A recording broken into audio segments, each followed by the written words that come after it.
Very good. Varanasi Hindustan की सांस्कृतिक राजधानी है। वाराणसी के अंदर एक बंदा है, रिक्शा चलाने का काम करता है, बहुत से हैं। उस रिक्शा चालक का एक बेटा 10-11 साल का, जिसका नाम है गोविंद। और वो जो गोविंद नाम का जो लड़का जो है, झुग्गी झोपड़ी में रहा है, ठीक है। और झुग्गी झोपड़ी में रहने वाला गोविंद जो है, उसकी दोस्ती हो जाती है कि बहुत बड़ा अधिकारी है, उसके बेटे से खेलने के लिए ग्राउंड पर जाओ तो ओड़ा उसकी दोस्ती हो जाओ है। और जो अधिकारी का बेटा था वो तो केक रहा है, ग्राउंड के भीतर खेल रहा है बड़े आराम से, और वो गोविंद नाम का जो 11 साल का लड़का, वो ग्राउंड तो बाहर रहा है, गेंद पकड़ा दी, पानी पकड़ा दिया, घास वहां काट दिया, यानी वो एक्स्ट्रा खिलाड़ी का काम करा है। इसलिए होगी दोस्ती दोनों के बीच में। एक दिन केक रहा गोविंद जो था, उस अपने दोस्त के घर चल गया खाना खाने खातर। इतना में वो अधिकारी आ गया, जिसका वो बेटा था, बहुत बड़ा अधिकारी था गृह मंत्रालय का।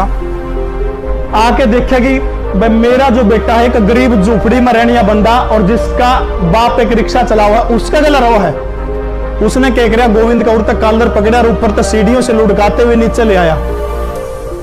11 साल का गोविंद रोते रोते अपने घर आ गया, और घर आके अपनी बड़ी बहन जिसका नाम था ममता, उसको सारी की सारी बात बताई, नुबिला मेरे गले नुन्नू बन गई।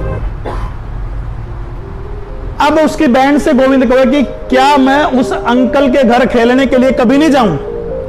तब उसकी बहन कहती कि आप जा सकते हो उस अंकल के घर खेलने, लेकिन गोविंद इसके लिए आपको अपना बैकग्राउंड चेंज करना होगा। बैकग्राउंड समझते हो? यानी आप एक रिक्शा चालक के बेटे हो, आपको वहां से निकलना पड़ेगा। अगर वहां से निकलोगे, उसके बराबर जाके खड़े होगे, तो आपको दुनिया की कोई भी ताकत उस अंकल के घर खेलने से नहीं रोक सकती। अब उस बच्चे के मन में सिर्फ यही चीजें घूमती कि हाँ, मैंने कैसे भी हो एक बड़ा अधिकारी बनना है, और उसके लिए आप जानते हैं यूपीएससी की परीक्षा को क्लियर करना होगा। और वो बच्चा जैसे ही ग्रेजुएशन मिनिमम क्वालिफिकेशन होती है, ग्रेजुएशन के अंदर जैसे उस बच्चे ने एडमिशन लिया, तो धीरे धीरे साथ में ही यूपीएससी की तैयारी करना शुरू कर देता है। अब बीए कर ली, कंप्लीट होगी। बीए करने के बाद में उसको दिल्ली का जो मुखर्जी नगर आप जानते हैं कोचिंग सेंटरों का हब है, वहां जब उसको ध्येय नाम का कोचिंग सेंटर, वहां जब उसको भर्ती करवाने के लिए जा गया, तो वहां उन्होंने अपनी फीस बताई करीब 4 लाख रुपए।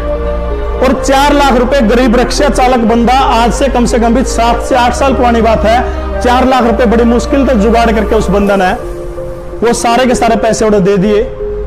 एक प्लॉट था जो उत्तर प्रदेश की समाजवादी पार्टी की सरकार थी, उसमें उनको मिला था, वो गिरवी रख के कैसे भी करके उसने वो पैसे चुका के 4 लाख रुपए बना दिए। अब देखो 4 लाख रुपए उन्हें दे दिए, वो बंदा कोचिंग लेवा, अपना काम चल रहा, 6 महीने साल भर काम ठीक चला।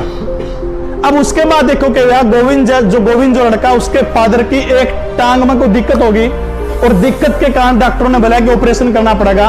और ऑपरेशन पर सारा कुल मिला के खर्चा लगभग 2.5 लाख रुपए खर्चा आया।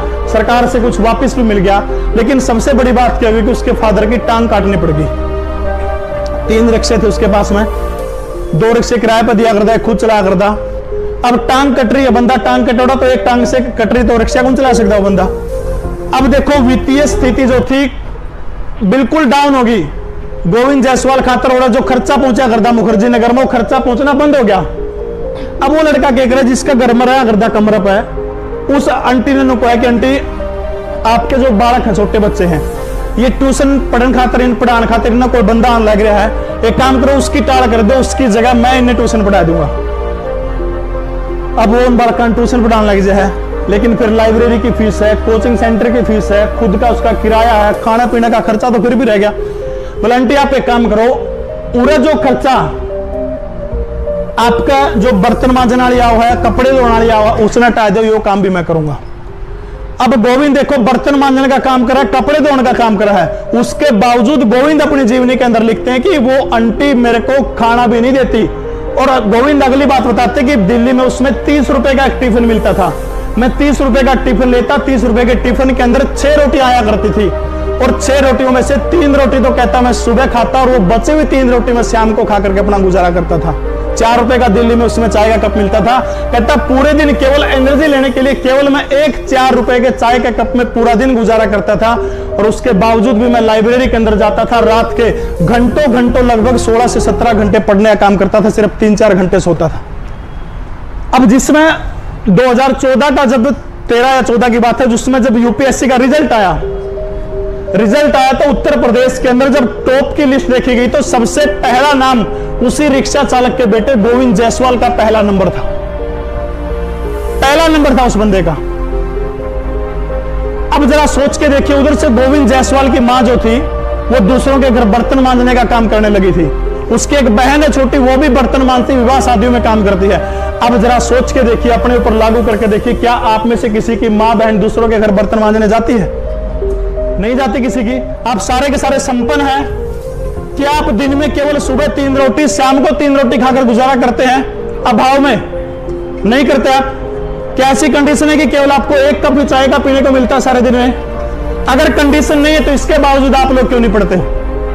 एक शब्द होता है मातृ पितृद्रोही। जब आप सुबह घर से निकलते हो ना, घर से निकलते ही सबसे पहले आपकी मां वो खुश होती कि मेरा बेटा मेरी बेटी पढ़ने के लिए गया और एक दिन जरूर वो सफल होकर लौटेगा।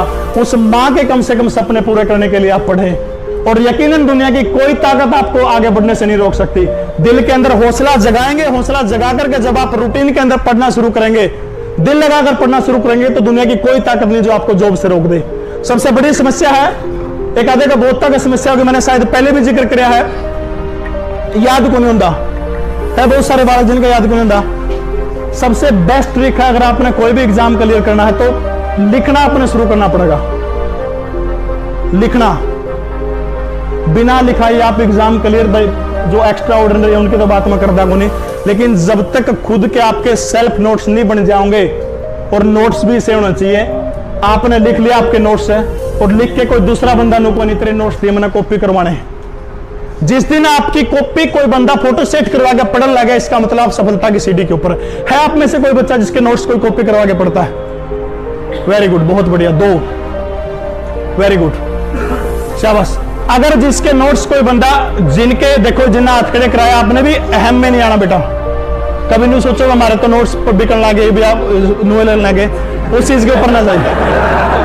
आप और ज्यादा मेहनत करेगा, समझ रहे हैं मेरी बात को? और ज्यादा, जितनी उसके और ज्यादा मेहनत करें। जिस दिन आपके किसी ने भी नोट्स आपके ले लिए, इसका मतलब सफलता की राह पर है। मैंने सफल नहीं कहा, एक चीज फर्क समझने की कोशिश करिए, समझ गए मेरी बात? आप एक पूरी सोना करें, पूरी मोटी से आप कॉपी लें, उस कॉपी के अंदर आप लोग लिखना शुरू करें। हिस्ट्री के अलग लिख लिए, ज्योग्राफी अलग लिख ली, पॉलिटिकल अलग लिख ली, इकोनॉमिक्स अलग लिख ली, हरियाणा जी के अलग लिख ली, पूरे के पूरे हैंड रिटन नोट्स आप बनाइए। एक एग्जांपल बहुत बेहतरीन है, शायद यूट्यूब के ऊपर आपने सुना भी होगा।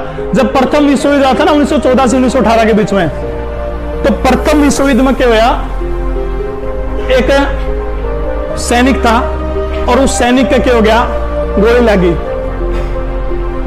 गोली लगी तो अपनी यादाश्त भूल गया वो। उसने नुए कौन बिरा, मैं कौन हूं, करता है क्या हूं। अब वो देश बहुत संवेदनशील देश है, वो अपने अपने सैनिकों के लिए बहुत सारे काम करते हैं, इसलिए क्या किया, उसका बैकग्राउंड खंगाला गया कि ये बंदा कौन था, इसका परिवार में कौन था। तब पाया गया कि जूली नाम की इसकी एक प्रेमिका हुआ करती थी, और वो जूली भी युद्ध में बिछुड़ गई। देखो वो भी बिछुड़ गई, और वो प्रेम पत्र के किया उन्हें इकट्ठे करे, और इकट्ठे करके उन प्रेम पत्रों को क्या किया, अनुवादक बिठा दिए, पढ़ने वाले बिठा दिए। वो क्या करा, उस बंदा ने पढ़ा और पढ़ के वो सुना हुआ है, हर रोज सुना हुआ पढ़ के। अब देखो ऐसा करते करते जब 1 महीना बीता था ना, उस 1 महीने के अंदर धीरे धीरे करके जो उसको जूली तक उसने जो पत्र भेजे थे, वो पत्र उसे के खुद के पत्र पढ़ के सुनाए गए। तो धीरे धीरे करके बंदे का 1 महीने के अंदर अंदर उसकी सारी यादाश्त वापस आ गई। अब जरा सोच के देखिए, जब उसने अपनी प्रेमिका को पत्र लिखा होगा, उसमें कौन कौन उसके पास में था? एक कलम, उसका दिल, बंद कमरा, कॉपी। और यहां से जब उस बंदे ने लिखना शुरू किया, यादाश्त भी बंदे की वापस आ गई। सोच के देखिए, अपनी प्रेमिका से कितना प्यार करता था वो। आप भी अपनी प्रेमिका से इतना ही प्यार करें। आपकी प्रेमिका आपकी जॉब है, समझ रहे मेरी बात? आपकी प्रेमिका आपकी जॉब है, और जिस दिन आपको वो मिल जाएगी, समाज में रुतबा वही नारा हो जाएगा। यह वास्तविकता है। दुनिया जो है ना, यह आपका रुतबा गला, आपका पैसा गला, आपका पद का गला दोस्ती है। यह वास्तविकता। मैंने तो यह जिंदगी जी के देख ली।